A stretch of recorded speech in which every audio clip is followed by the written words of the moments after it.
Hello, everyone, and welcome to the Playing with Power podcast, the podcast where we talk about all things cEDH, EDH, and Magic the Gathering. I am your host, Ryan. And I'm your host, TK, and today we are going to hope you joined a guild because we're going back to Ravnica to see what the best reprints are in the upcoming Ravnica Remastered set.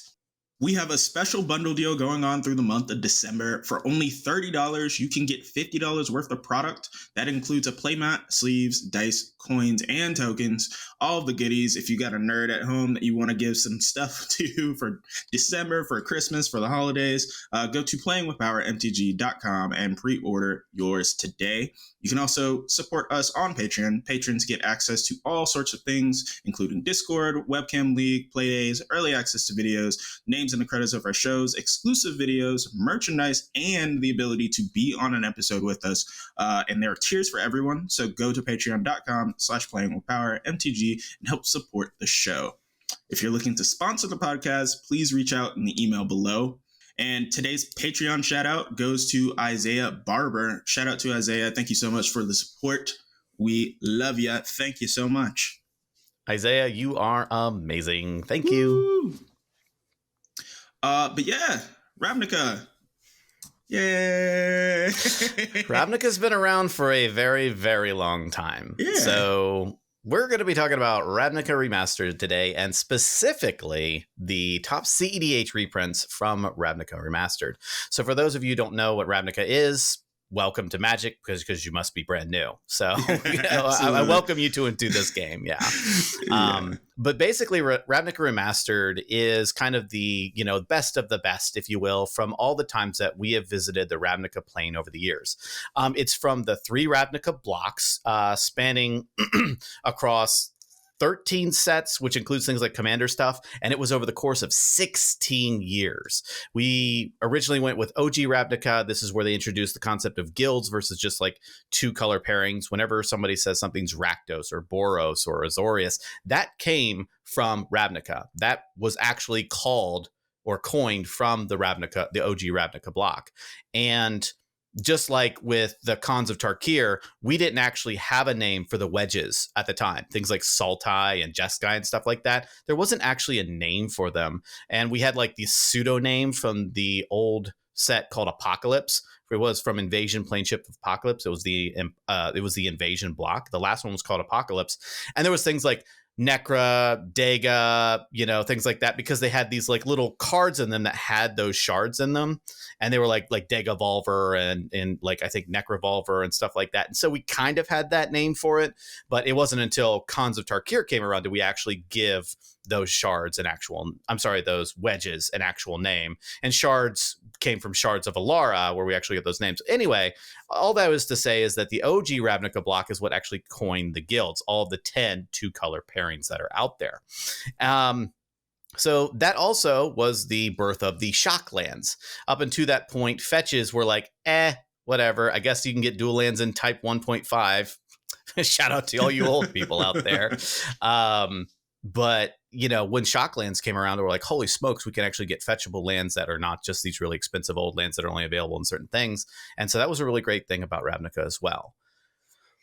Fast forward to right after Innistrad, they returned to Ravnica with the Return to Ravnica block, which included Return to Ravnica, Gatecrash, and then Dragon's Mage, which is Dragon's Maze. It was one of the worst sets ever. I think you can buy an entire set of Dragon's Maze for about $37. Sounds about right. Yeah. So it's like you could buy half a Sheoldred, the Apocalypse, or an entire set of Dragon's Maze. So good for you. Oh, man, yeah.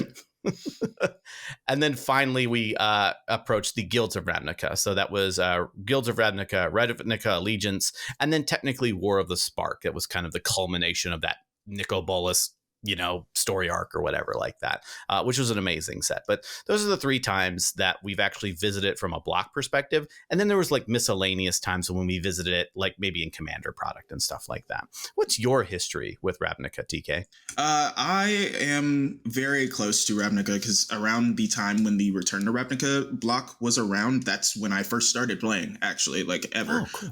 So I think right around the time that I first built a deck was when Gatecrash was there. It was hard to pick. It was definitely around Gatecrash because I remember a lot of those cards being legal in Standard when I was starting out.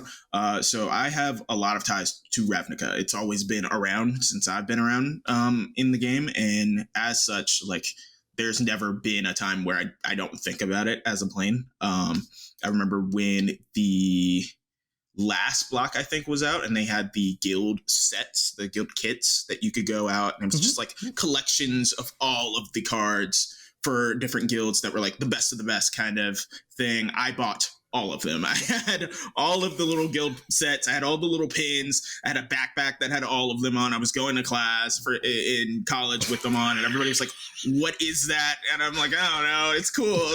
Don't worry about it. Don't look into it." It was so much fun. It's my virginity shield. That's what it is. That's a horrible thing to say. I apologize. I'm sorry. I didn't mean that, everyone. Don't look at me. I'm sorry. I didn't mean that, everybody. But yeah, that's exactly what so I'm a huge fan of Ravnica. I love the idea of the guilds. I think, they've become, like you said, such a huge part of people's identity with like colors.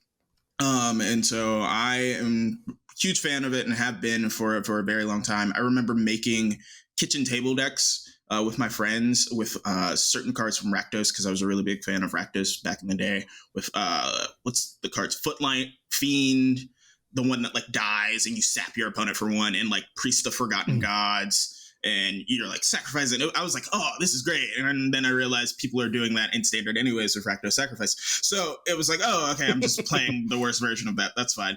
But yeah, I'm a huge fan of it. But your head was in the right place. You know, I was cooking. I just had the wrong ingredients. That's right. So yeah, this is a plane that I have really, really big ties to. Everybody's got one, right? In MTG, there's always a story that people have. They're like, oh yeah, I remember this set, and that Return to Ravnica block is kind of my set. It's the reason why I love Pioneer so much, because that's kind of what the cutoff is for Pioneer in those cards. So all of those cards are very nostalgic for me. And so is anything that has to do with these sets. So yeah, I'm very much a huge fan. So Ravnica Remastered isn't a perfect set, and I don't want to pretend like it is. And I want to go ahead and have a quick window here where we do some discussions about some of the stuff that maybe we would have liked to have seen, or maybe we fell short. I'll let you kick it off, TK. Is there anything that you felt wasn't great about this set, or what would you have liked to have seen?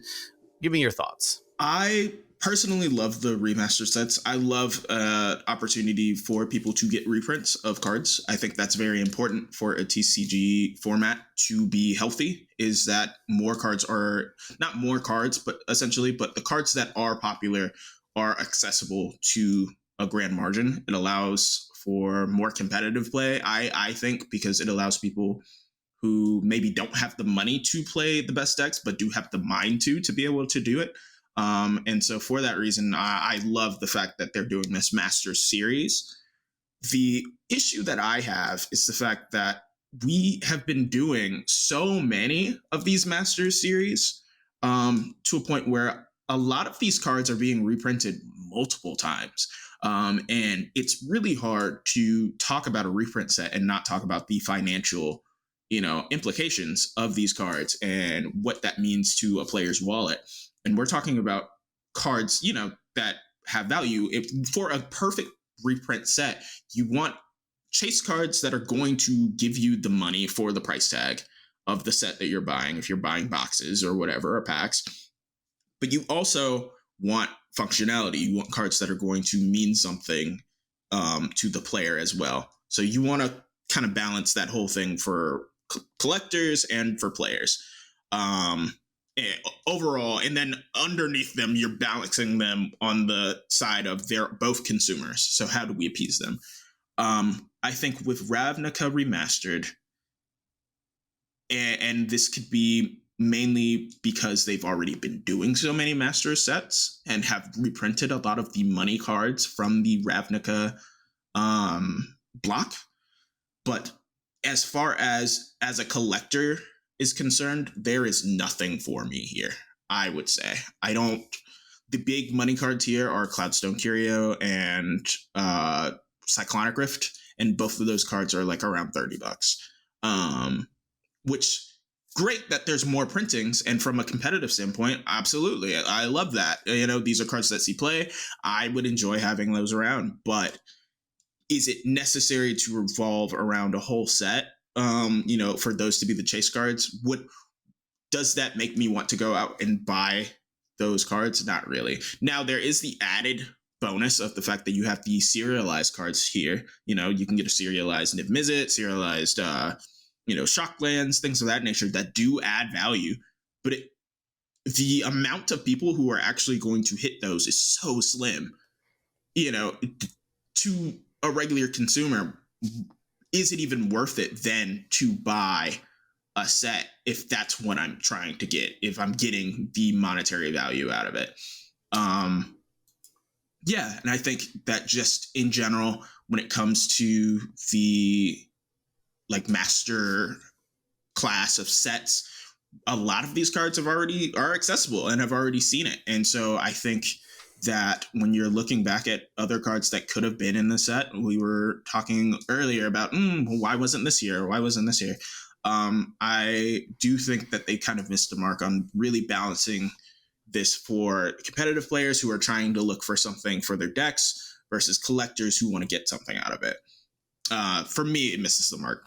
But I'm in a very similar camp. To me, that there's a couple of check marks that you gotta kind of tick off before you can consider a set a success, and I don't think that they've checked all the boxes.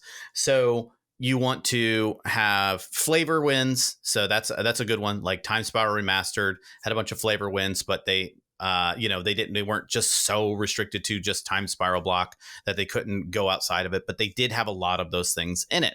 And it had some much needed reprints because they just couldn't find the spot for them. And then the next one was, like you said, accessible game pieces, getting that supply out there. And this Ravnica, the Ravnica sets over the years didn't suffer that problem. We're not talking about like, oh my gosh, this card is $80, $90, $100. How is this game accessible? People aren't grieving and complaining about it. Like, people aren't doing that with any of the cards in this set, save for maybe two. Yeah. There are two in this set where people are like, gosh, this card's really pricey. I wish they'd reprint it.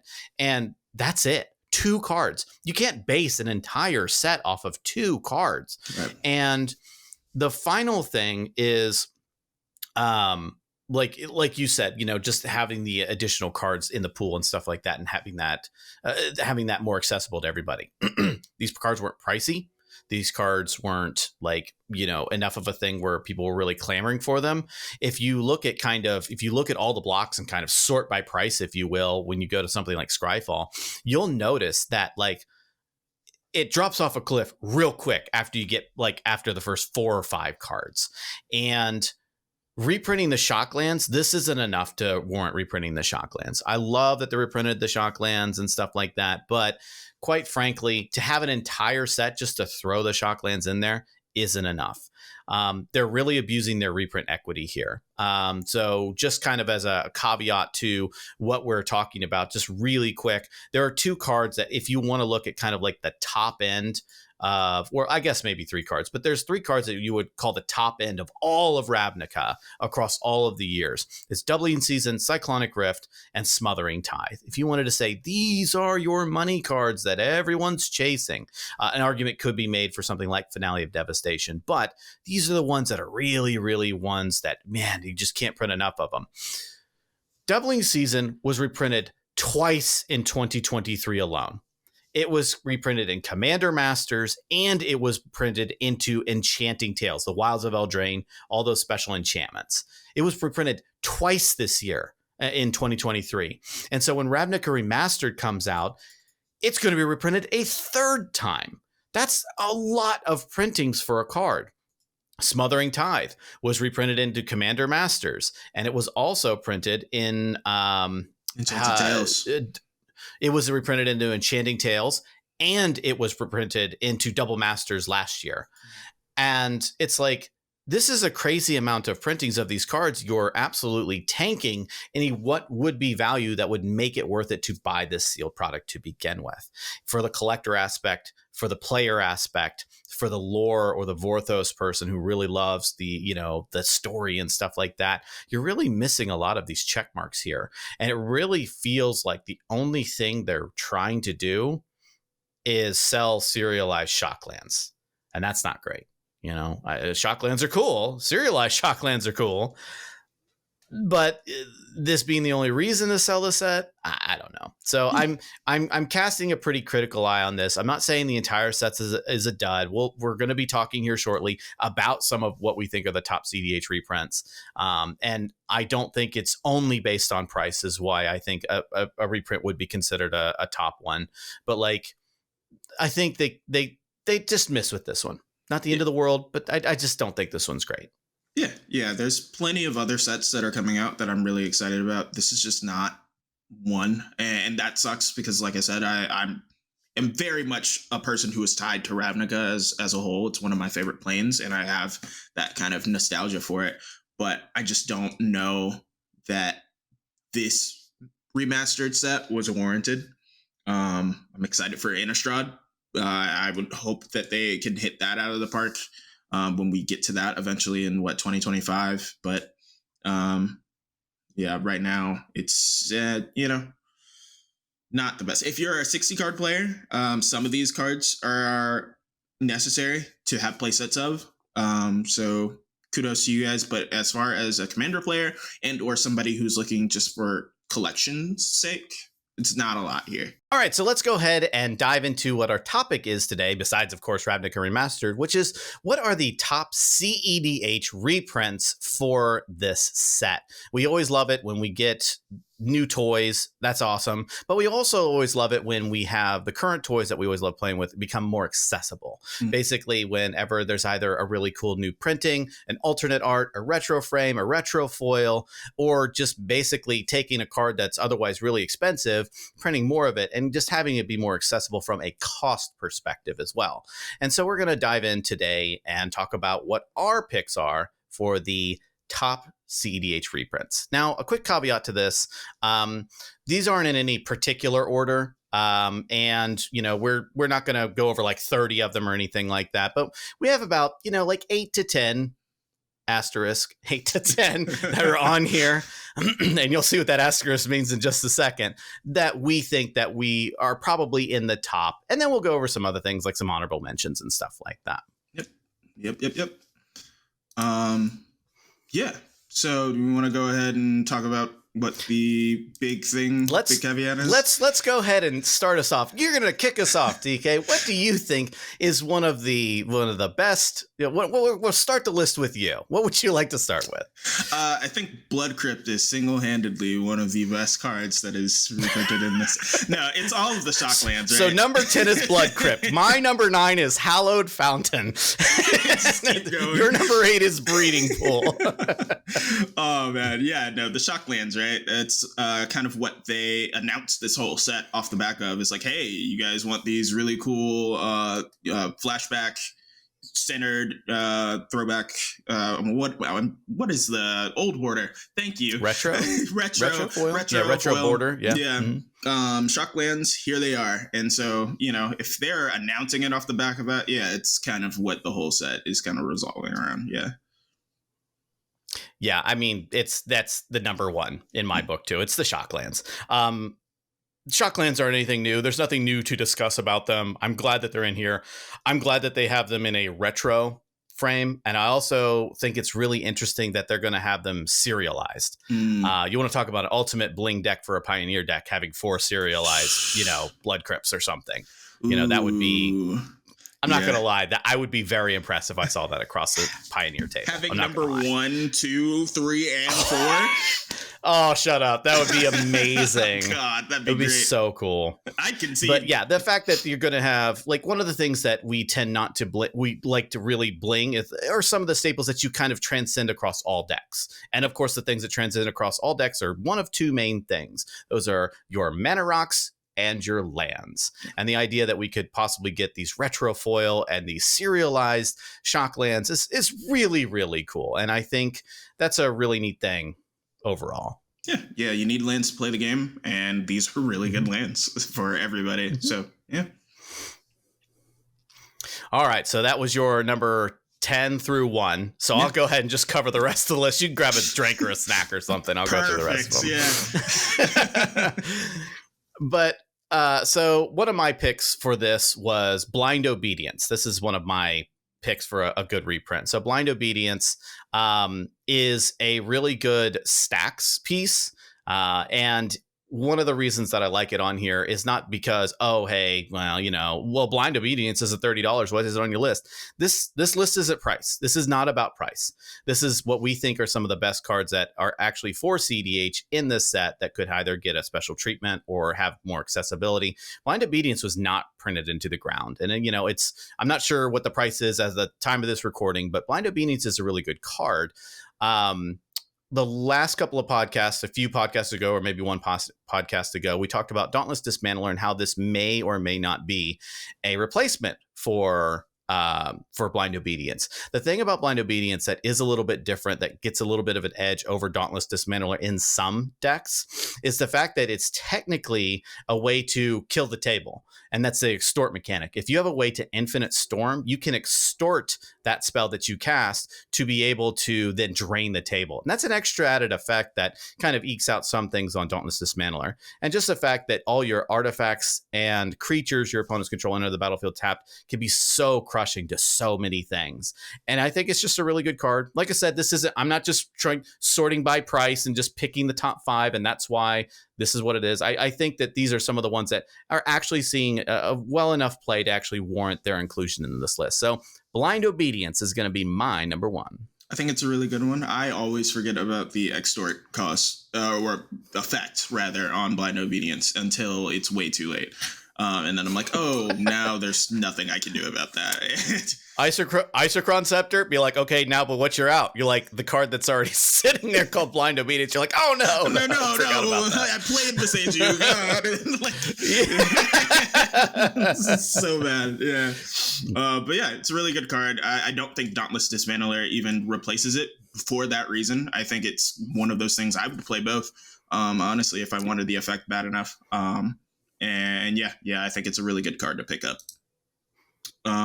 My number 1 pick, I guess number 2, since I did all the Shocklands, or I guess really it doesn't matter. Cyclonic Rift is my next one. One of my picks.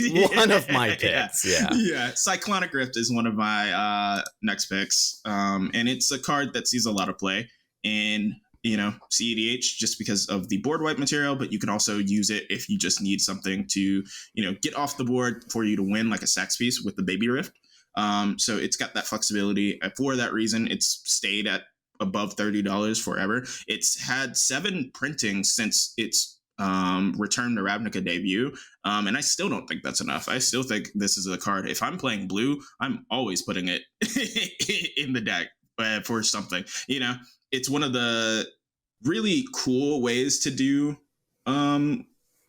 like a board wipe, because it doesn't necessarily destroy anything, so it gets around indestructible and everything. It just bounces everything back to the hand. So I'm really high on this card. A lot of people are. And yeah, to see it have a place here amongst some of the greats of the Ravnica plane, I think is really, really fitting. I think that if they were going to make sure that they printed at least one card, it had to have been this one. Mm-hmm. There's nothing that I can say that hasn't already been said to death about Cyclonic Rift. At one point, it was being advocated for being a band. I don't need to fill up this episode with a bunch of fluff about how great Cyclonic Rift is or not, isn't. Every Commander player, EDH casual, knows how good it is. Yeah. I'm glad that it's here.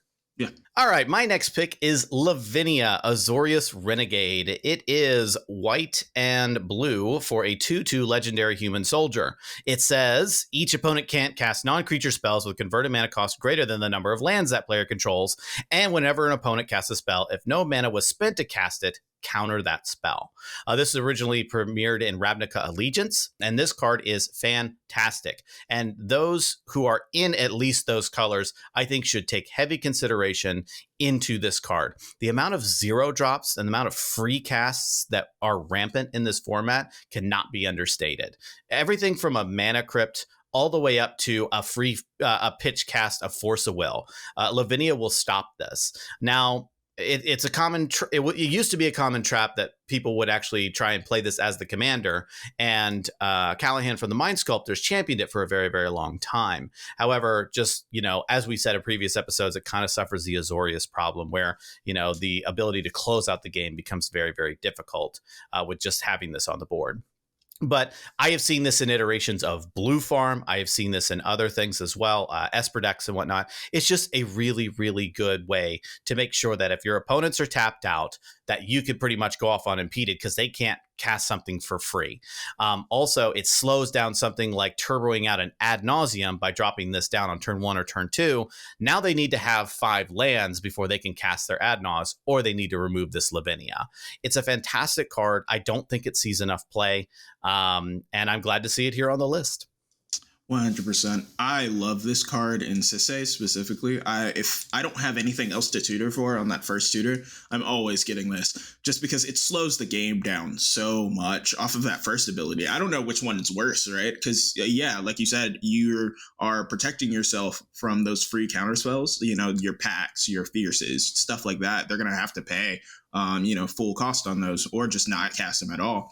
But on the other side, you're slowing the game down so much in your favor because, yeah, this person just spewed out and kept a hand of, mana rocks and everything, but it was a 1-lander. So now I don't have to worry about it until they get removal. And even then I can fight them for it if I really think it's doing enough.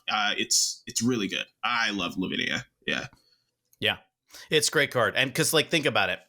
Someone tries to remove it and they tap out to do it because they only have 1 or 2 lands. They can maybe try and cast a lightning bolt to get rid of it. Well, this is asymmetrical. Each opponent. So you can free cast stuff all that you want. And you can, cheat where your lands is in relation to your cards, into your non-creature spells. But for example, they can't even hard cast Force of Will because they need 5 lands. Yeah. It's such a good card. It just completely shifts a lot of the tempo into your favor. It's just a fantastic card. For sure. The juxtaposition between this Lavinia and then 5 mana Lavinia is so different to me. Yeah. Yeah. For those of you who don't know, there was actually a Return to Ravnica Lavinia out there, and it was one of the maze runners from Dragon's Maze. You can only imagine what that costs. So spend $37 and pick up all of the maze runners, including Lavinia, as well as the rest of the set. But yeah, this was one of them. It was like a 5 mana value. And I think it detained. That's what it did. Yeah, detained. Yeah, so it's just they can't activate abilities or untap or something like that until... Yeah, it basically became like not a pacifism, but like an arrest effect. They can't attack or block and their abilities can't be activated or something like that. And I think anyway, there's a card on the screen right now if anybody wants to read it. If you're on YouTube and if you're on Spotify and stuff, I appreciate you, but we're not going to read it. Yeah, it's sorry. Bad. That too long. Yeah. Didn't read. This Lavinia is really good. not 5-1. Yeah, the new one's really great. The old one is 5 mana value, and it detains each non-land permanent your opponent controls when it enters the battlefield. Mana value 4 or less. There you go. There's the ability. Awesome. It's not great. Yeah. Shout out to old Lavinia. Shout out to Dragon's Maze. Shout out to OG Lavinia. Oh man. Yeah, that's really good. Okay, so next one on my list here is Teferi Time Raveler. This card has only seen 1 printing in War of the Spark, which was the last time that we were in Ravnica, outside of the invasion set with Phyrexian, where we were kind of everywhere, all over the place. So yeah, this card is really good. 3 fairy allows you to combo off with Displacer Kitten and or any other kind of blink effect because its last down tick allows you to draw a card off of it while you're bouncing something back to hand. So you can bounce a mana rock, draw a card, play the mana rock, draw and do it again go crazy. For that reason, I play it in just about any deck that can. If I'm trying to use it as an outlet, a lot of times you'll see this run in Atraxa. I think Tivit also plays it sometimes. So it definitely sees play in cEDH, and it's really good. I'm glad that it's finally getting a reprint. I think right now it sits at like, I want to say a $13 card. So for it to finally get a reprint outside of like the secret lair that it dropped with like the retro frames, it's really, really necessary, I think. Yeah, to have it be available in anything that isn't like a, one of those like limited run types of things like a secret layer or otherwise, it's nice to actually have it in an actual mass print run.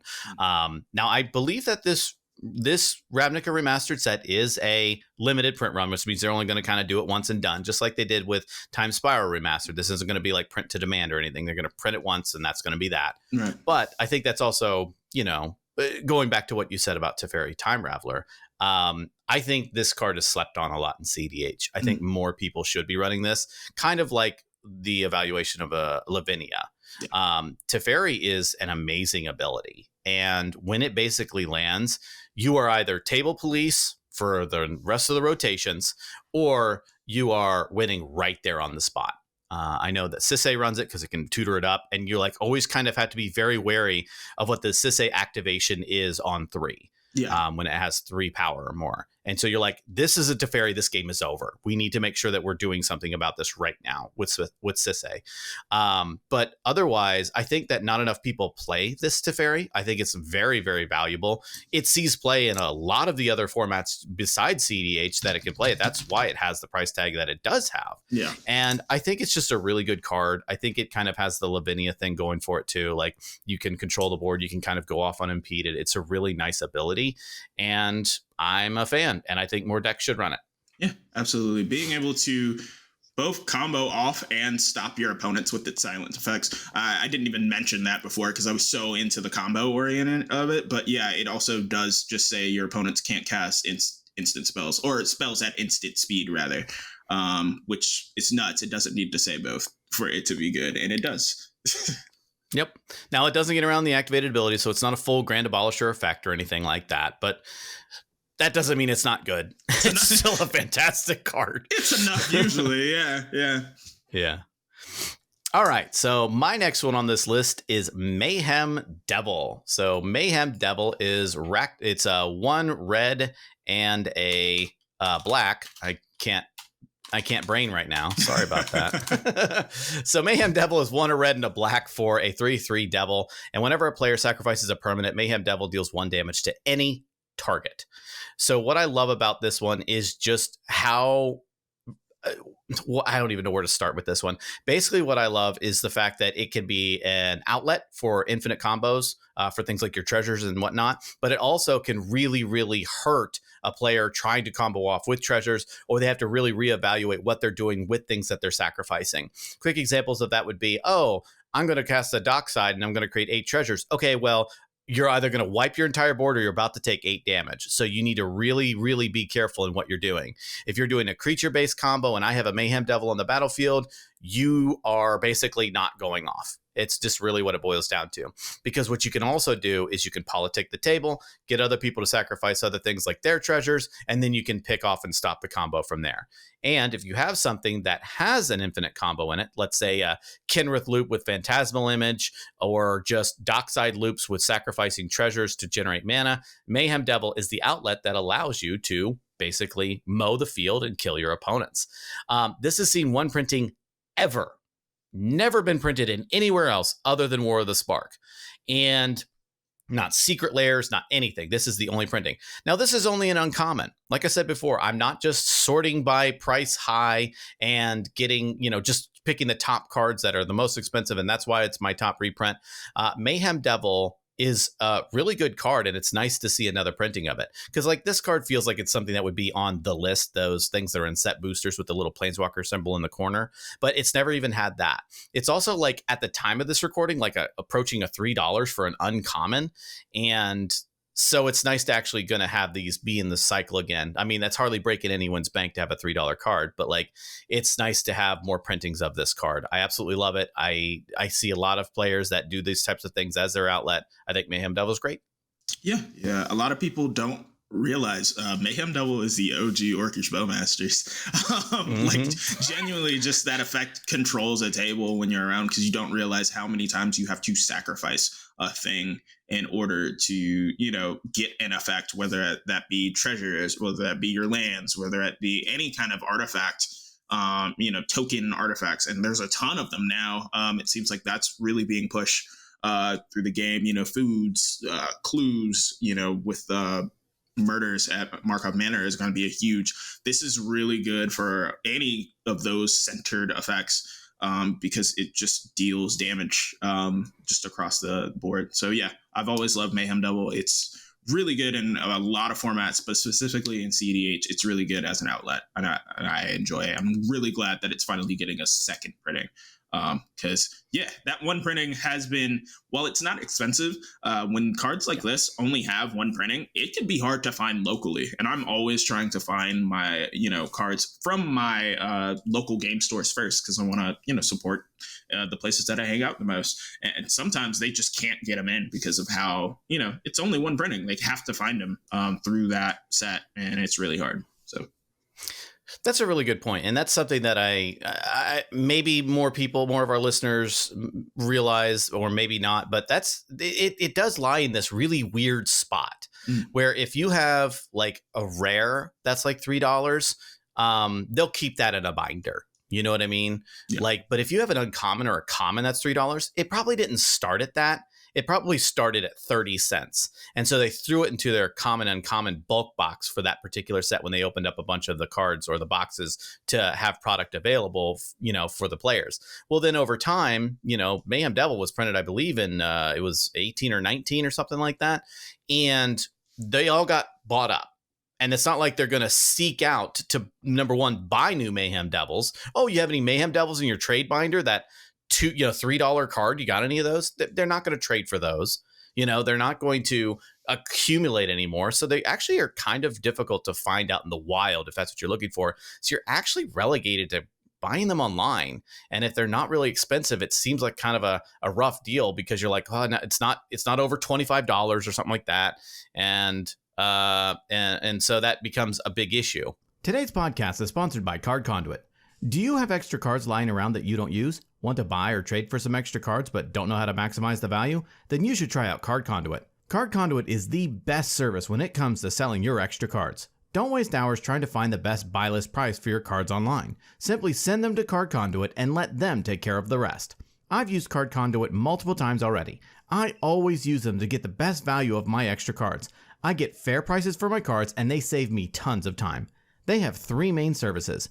Their standard service lets you send them unsorted cards of any value. They will sort, grade, and give you the best buy list price for your cards. Their curated service is similar. Send them your unsorted cards worth over $1 in value. They will charge half of the fee of the standard service and charge no fee per card. Their new sorted service is a great value as well. Choose cards in advance with their selection tool, send them sorted to Card Conduit, and they will grade and buy list them automatically. Save yourself the time of having to send to multiple sites and let Card Conduit do it instead. Their fee is only 2% with no fee per card. They give you the best price for your cards. They work with competitive buy listing partners, including ones not open to the public. Users get an average of 19% more for their collection than they would have from a major retail buy list, even with Card Conduit's fees. Card Conduit also optimizes buy listing for card condition as well. Since vendors have different penalties for wear and tear, Card Conduit will find the best buy list price against the specific condition of a card. So give Card Conduit a try today. If you sign up with my link in the show notes or the description, or use the promo code POWER, you'll also get 10% off their fees when you use their service. A big thanks to Card Conduit for sponsoring today's podcast. My next card here for a great reprint is a card that's already been in a lot of conversation lately, but it is Karn the Great Creator. So this card specifically saw a lot of play in other formats that is not cEDH, but in cEDH specifically, it is a 4-drop null rod effect that is only for your opponents. and it can also animate your artifacts on top of that, which in decks like Urza, in decks like any artifact heavy strategy, that's really big. I like making things big things. That's really cool, especially when my opponents can't do anything with their rocks. They have to get rid of it. And with it being a planeswalker too, it's got that weird vibe of like, okay, I can counter on the stack, but once it's on the board, it's really hard to get rid of. So do I waste the counters on it now and, hope that that was the right thing to do, or do I just try and swing my little baby dorks at it and hope to whittle it down? It's pretty weird for opponents to have to deal with. I love Karn. Like I said, I had my whole full play set from Pioneer that are now cut, but it's fine. I'm not salty. I'm not hurt at all. It is what it is. Not at all. Sheds a tear off camera. It's fine. I think despite that, though, this card is still great. And the fact that it's finally getting another printing, because this is also one of those cards that was only printed in War of the Spark as well. It had like promo releases and like I think it was also in that same retro frame secret layer as with Three Fairy. So it's in the kind of the same exact boat as Three Fairy, really, in terms of accessibility. So I'm really excited to see it get another printing here.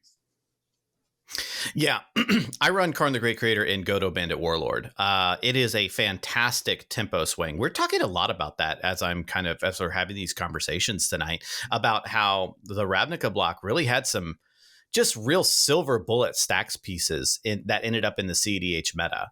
We talked about Lavinia, and then we talked about Blind Obedience, and we're talking about Teferi Time Raveler. Like, I'm realizing there's actually a lot of really good stacks pieces in these blocks. But I run Karn the Great Creator in Godo Bandit Warlord for two reasons. One, obviously the huge tempo swing that comes from it. But secondly, it's the second ability of it. Everyone always sees it as the Karn board or the Wish board, and so not as many people give Karn a chance as maybe they might want to consider, because everyone's like, well, we don't have sideboards in Commander, so this effect is useless. Oh, no. It says you may choose an artifact card you own from outside the game or in exile. Reveal that card and put it into your hand. If my Helm of the Host ever gets exiled, I can get it back with Karn, so I'm not out of the game. I love that. And basically, when my Karn hits, I usually always +1 it and make sure I'm killing your Mox Diamond and your Mana Crypt and just tempo swinging you really, really hard. Is Karn an auto-include in every cEDH deck? No, these are a little bit more on the niche side of things, just like Teferi. Teferi is a good card, but it is an Azorius card, and therefore it won't go into every single deck. Karn is the same. I don't think Karn belongs in every single deck. It belongs in certain decks that really can leverage its abilities, especially ones that want to either slow down the game or make sure that you have a recovery plan from something that gets exiled, like a primary win con or something like that. I think Karn's a really great card. I don't need to sing its praises about what it did in Pioneer because the banned and restricted announcement did that for me. But so unfortunately, we all know how good Karn is. I'm glad to see it get another actual reprint, not just like a secret layer reprint or anything like that. We need more of these in supply. And so, yeah, it's a great card. Yeah, 100%. All right. So my next card is a really, really interesting one, or at least I think it's interesting. And the reason is because of the difficulty in finding a spot to put this card for the longest time. And that card is Muddle the Mixture. Muddle the Mixture is 2 blue for an instant that reads counter target instant or sorcery spell. It also has Transmute 1 and 2 blue. Pay that, discard the card, search your library for a card with the same converted mana cost, reveal it, put it in your hand, then shuffle. You can only do it as a sorcery. So basically you have ability to pay 3 to go grab a 2-drop, and you do it as a transmute effect. It's not a spell. It can't be countered. It's an ability that you do from your hand, like cycling or channeling or anything like that. Muddle the Mixture, that transmute ability was from OG Ravnica, and it was so impossibly difficult to put this random effect into any other set, reprint sets and stuff like that. It was just really, really difficult to put this transmute effect of this card into other things. So basically, we have a common from Ravnica. This isn't uncommon, this isn't rare, it's not mythic. It's a common, and it's over $3 at the time of this recording. And that's because it's a really, really, really good card. It's 2 blue, counter an instant or sorcery. So it's not just used for the transmute effect, which some people think it is. Oh, are you just using this because you don't have, access to Grim Tutor or something? No, this can still counter important spells on the stack too. It's an extremely versatile card. It's a really, really good card. I mean, some people have cut it in favor because of for things like Dispel or Miscast or something like that. But that transmute effect on there is actually really powerful. Like I said, it can't be countered because it's a transmute unless you stifle it or something like that. But it's really, really good in that aspect to be able to get 2-drops. And oh boy, are there a lot of really good 2-drops in our format. Dockside, and I don't even have to go on. That's enough. The mixture can get you a Dockside if you want. But it's never been reprinted other than in 2 other places, which were once again very, very limited. It was in a secret lair, and it was also in the secret lair heads I win, tails you lose, that commander deck or whatever that had a coin with it. It was from Gavin Verhey or something. It was in that as well. But other than that, it was never printed outside of Ravnica. And I'm really, really happy to see this card finally getting another printing, because this is a card that sat in a bulk box that no one ever looked at because it was a common. And now you can't find them anywhere locally. You have to go online to buy them because no one has them in their bulk box. They're $3, commons, and they, it's not expensive enough to actually put out in your glass case, but you don't want to put it with your rare. So it's in this really weird spot where LGSs don't want to hold them. So I'm glad they're going to see another printing here. And I can't wait for these cards to be 5 cents, quite frankly. Yeah, that'd be amazing, because Muddle the Mixture is a really good card. It's a good budget card. It's just good an overall card. Absolutely. Yeah, Transmute is so good, especially on this card specifically, because it makes both sides useful. A lot of times with Transmute, I think that you saw across Ravnica with things like Dimir Houseguard and the Girder, Lurker or something. I think I'm thinking off the top of my head. It's things like that are oh yeah, it's got Transmute and that's it. It's just a discard fodder tutor.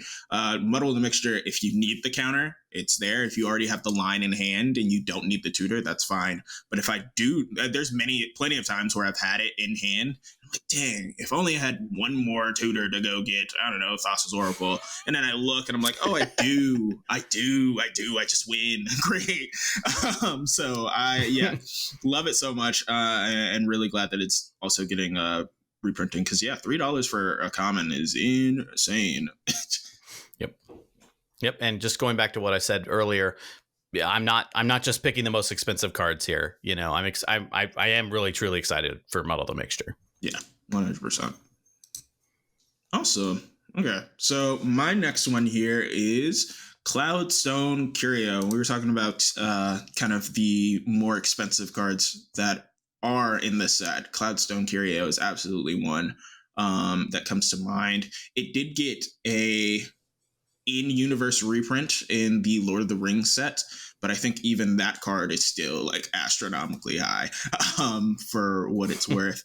And yeah, Cloudstone Curio is great. This card and Dockside are best friends. So is it with just about any other blinkable, abusable ETB effect. Muldrifter says hi. Yeah, so it's a lot. Dockside says hi. Dockside says, hey, all caps. It's really great. I'm glad that it's seeing another reprint here, because I think that because of the price, a lot of people will opt for other ways to kind of do your Dockside loops. I see a lot of people opting and okay, I'm in green anyways, I guess I'll just do Tamer Sabertooth or, what have you. But I think Curio is really interesting because it already is an artifact. So if they don't have any way to hate on artifacts, then it sucks. You just kind of have to take it. I'm making infinite mana and you just got to look at me do it and have fun. So yeah, this is a great card overall. I'm really excited. And it's not color locked by that fact that it is a, artifact. And so we're talking about Dockside because obviously, that's kind of the main thing that you see it used today. But if you have any other abusable blinking effect like Muldrifter, anything else, you can use it with Cloudstone Curio, and it's available for any deck. So that's really cool as well. Yeah. Cloudstone Curio was on my list too, basically. I mean, just a year ago, this card was over $50.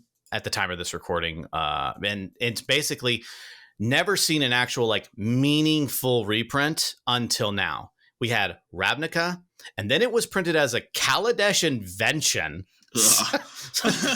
Hardly meaningful reprint there. And then, like you said, it was also printed as like, I think it was like a box topper or something like that. But it wasn't printed in it wasn't packed in all the packs or anything like that. Yeah. So the idea that Cloudstone Curio is now seeing a meaningful reprint that we're actually seeing to be able to get our hands on is great. And for all the reasons you just said, like I said, this was on my list too. Cloudstone Curio allows you to go infinite with Dockside and a ham sandwich. It's so amazing. And it's not, like you said, color locked. So like Temur Sabertooth plus Dockside has you in at least Gruul colors. Whereas with Cloudstone Curio, you can be in mono red if you want. If you want to have Rakdos, win cons, or, mono red win cons, or maybe atypical ones like Gruul, you can do Cloudstone Curio loops to be able to generate infinite mana. And it's not hard to do with Curio. So it's a really good card. Nothing more really for me to say on my side, except for I'm happy to see it. Yep. And that's that. Yeah, that's really it. Cloudstone Curio. It's just a great card doing great things. All right, so my final pick tonight is Tidespout Tyrant. So Tidespout Tyrant is 5 and 3 blue for something else. Let me pull it up. Essentially Cloudstone Curio, but without the blink effect, it just bounces it back. Yeah. Exactly. It's 5 and 3 blue for a 5/5 Djinn. It's a flyer, and it says whenever you cast a spell, return target permanent to its owner's hand. This is seen in a lot of polymorph lists. This is also seen in Kinnan lists. Basically, what you'll do is if you have like something like Rogue-Rak on the battlefield and you polymorph, you'll go get one of two things. You will get Tidespout Tyrant, or you will get the more recent printing of Hullbreaker Horror. Tidespout Tyrant is the OG one. Basically, it's only had 2 printings ever. It was printed in Dissension, and then it was reprinted in Battle Bond, and that was it. That was the last time it was reprinted. Battle Bond was in 2018, so it's been a hot minute since we've seen this card. But basically, you can just go infinite with it. It's kind of like Cloudstone, like you said, and any 0-drop rock or any mana positive rock plus another mana rock, and you just have infinite mana and infinite storm, and then you can do other things once you combine the synergies of this with other stuff, so you can bounce all of your opponent's permanents. It's just a really, really powerful card, and it sees its share of cEDH play. Is this a bank buster that you're gonna have to spend tons of money just to get? No, of course not. But it's nice to see it reprinted. It has some pretty cool new art as well, which I'm a huge fan of, and just really happy to see it on the list. I'm really happy to see it here. I think it's a really cool card, and I wish more people would play it. Actually, it's a really neat synergy. It's a really neat idea. It's so much fun. I cannot talk enough about Tidespout. You can just sneeze and make infinite mana with this thing. Like, Ryan, have you ever played Kinnan and been able to have Tidespout Tyrant on the board and looked and was just like, oh yeah, I have to get to another rock to do this, and you already have Mox Amber out, and you're like, oh yeah, I'm gonna play this Llanowar Elves, I'm gonna tap this Mox Amber for 2 green and make this elf and pass it back, and then now look, oh, I do have it. Oh man, that sucks. Anyways, flip Hullbreaker. Oh man, now I'm bouncing all of your permanents back. It's so good. I love this card so much. I also love the fact that, like, with its huge mana cost at CMC, sometimes you can cheat it out by having certain commanders. I think I forgot what's its actual CMC, but you could Eldritch Evolution. It's 8. Yeah, so it's 8. Yeah, so you can go get Dargo, Eldritch Evolution, or Neoform it. Go get Tidespout Tyrant from Dargo. Yeah, also love doing that with Thrasios Dargo. That's immediately what I was thinking of too. It's like, oh yeah, Eldritch Evolution, get it away, cool. And you're also sacrificing, so that's fueling Dargo as well. It's great. Yeah, it's one of those cards that not every deck is playing, but if you can, you are. And yeah, I'm really glad that it's getting another reprint just for the art, because I think I cannot pick my favorite Tidespout art. All of them are really good. And this new one looks really nice as well. I never liked the OG one. I didn't think it was super great. What? But art is subjective. Yeah, so that's very true. I'm not saying it's bad. I just didn't personally like it. Gotcha. I always loved the Battle Bond one, and the new one's actually really slick. I like it a lot. Yeah. I can. We can agree to disagree. Exactly. I love That's the exactly OG right. one. Yeah. Some people are wrong, and that person is you. I was like, oh, and that's okay. All all peace, and Ryan's like, yeah, no, that's trash. But anyways. All right, what other horrible takes do you have today, TK? That's going to be our April Fool's list. It's just going to be me here doing horrible takes. But yeah, it's really great. I love Tidespout. Yeah, it's great to see you on this list for sure.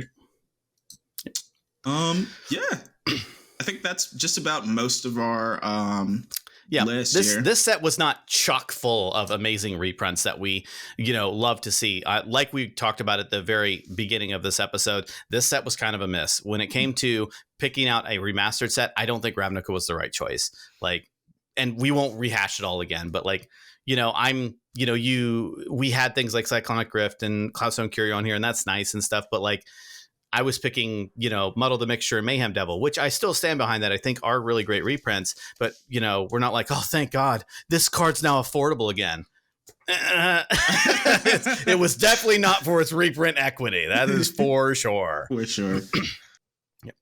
All right, let's quickly go over some honorable mentions. I have a couple that I'm just going to brush on super quick that I don't want to spend a ton of time on this either. But we talked about it briefly. My first honorable picks, we talked about it briefly when I was talking about Muddle the Mixture, and that is the other transmute cards. Like I said, it was really, really difficult for Wizards to find a spot to reprint transmute stuff. And now with Ravnica Remastered, they finally have a place to reprint all these transmute cards. Things like Drift of Phantasms and, like you said, Dimir House Guard and other transmute effects.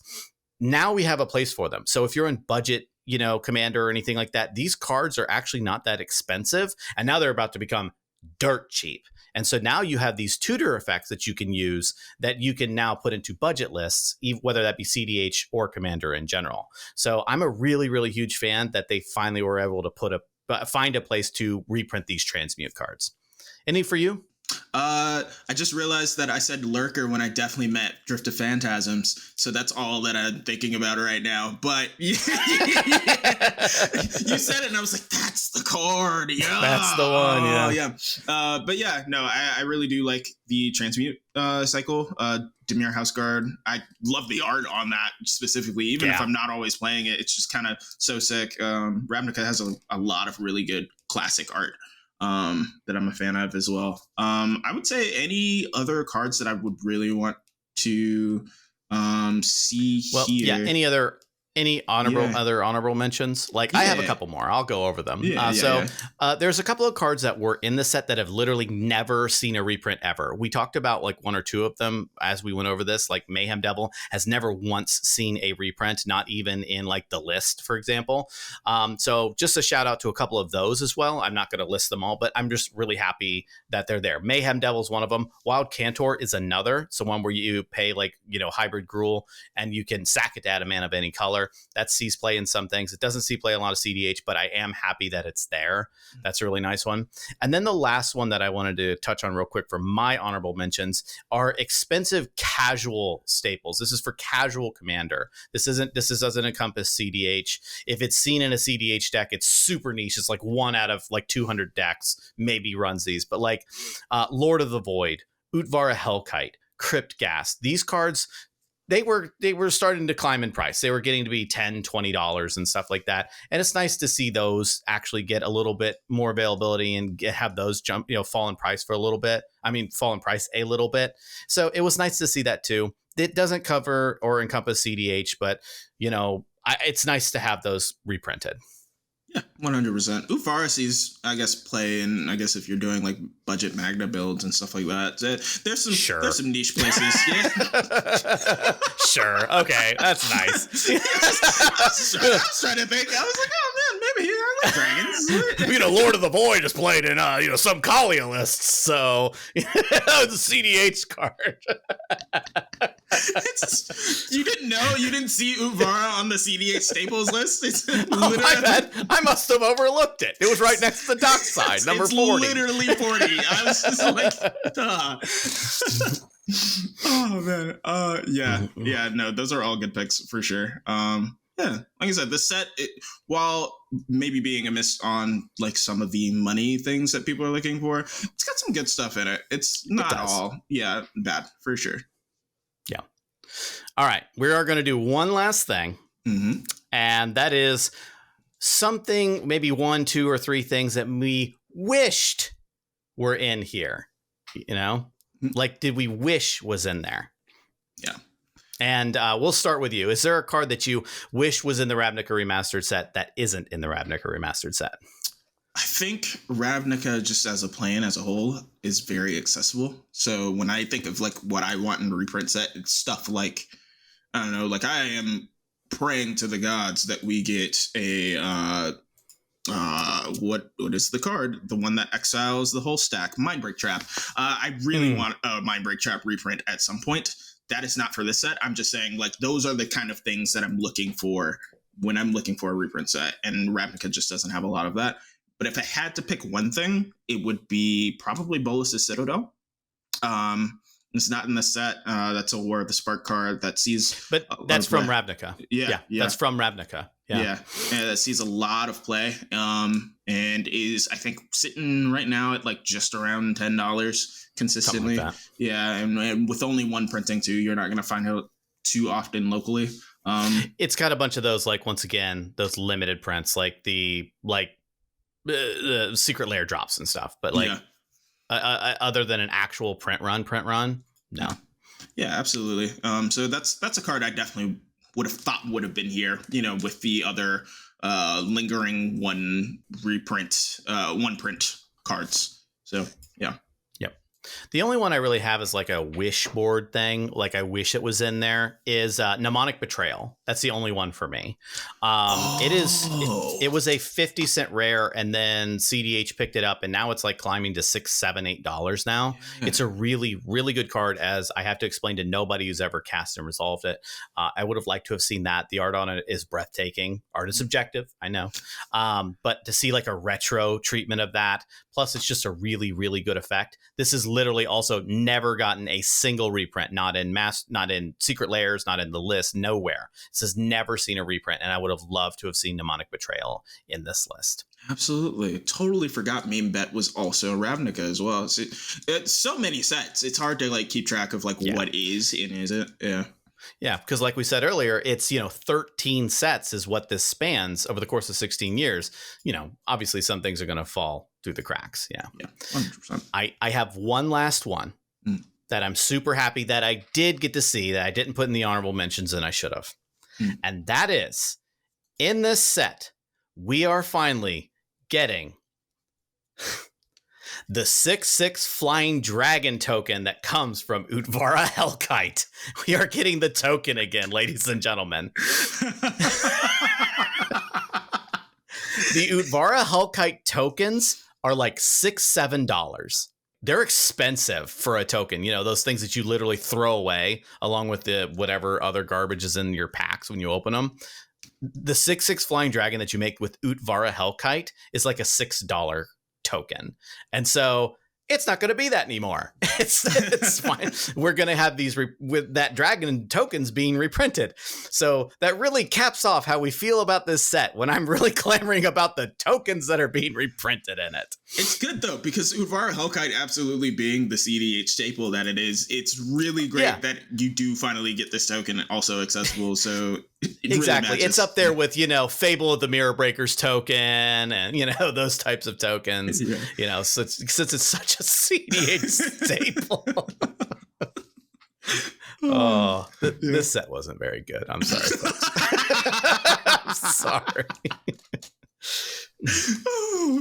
We're sorry. It's I mean, I'm not sorry. Wizards should be sorry. They're sorry. I'll show them. Oh man, no, yeah. Love Ravnica. This is not the way that I think I would want to revisit it. But hey, like I said, we got Innistrad in 2025. Hopefully, this will be kind of not the tale for what is to come with the remastered sets. They know how to do reprint sets. They've been doing it since Modern Masters, way back in the day. And this one just didn't hit. Yeah. They're not all going to be bangers. Sometimes they're going to be duds. Yeah. And this was one of them. It's okay. Indeed. We'll just wait 2 weeks for another set to come out. So we only have to mourn for 2 whole weeks. Dude, I'm so excited for Outlaws at Thunder Junction. Actually, yeah. You put a cowboy hat on Rakdos, and I'm there. I'm so excited. I can't wait to make a deck that's called Rakdos with a cowboy hat. Rakdos with a cowboy hat. Well, there's only room for one of us in this town, and it's because I literally am bigger than it. Yeah.